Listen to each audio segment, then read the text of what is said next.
नमस्कार मित्रांनो, आज आपण नम्रता संभेराव यांच्या नवऱ्याविषयी माहिती जाणून घेणार आहोत की यांचा नवरा कोण आहे आणि तो काय करतो. पण हे जाणून घेण्याआधी तुम्ही चॅनलवर नवीन असाल तर चॅनलला नक्की सबस्क्राईब करा. नम्रता संभेराव ही एक भारतीय मराठी अभिनेत्री आहे. महाराष्ट्राची हास्यजत्रा यामधील भूमिकासाठी ती प्रसिद्ध आहे. नम्रता संभेराव यांचा जन्म 29 ऑगस्ट 1989 मुंबई येथे झाला.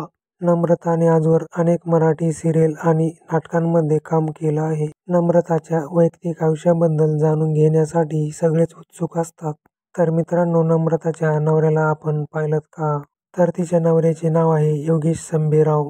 नम्रता आणि योगेश यांनी 2013 मध्ये लग्नगाठ बांधली. नम्रता आणि योगेश दोघं सोबत कॉलेजमध्ये होते. कॉलेजमध्ये असताना त्यांची मैत्री झाली आणि मैत्रीचं रूपांतर प्रेमात झालं. नम्रता आणि योगेश यांना रुद्राज नावाचा एक मुलगा देखील आहे. तर मित्रांनो, तुम्हाला नम्रता आणि योगेश यांची जोडी कशी वाटली हे आम्हाला कमेंट करून नक्की सांगा आणि चॅनलवर नवीन असाल तर चॅनलला नक्की सबस्क्राईब करा. धन्यवाद.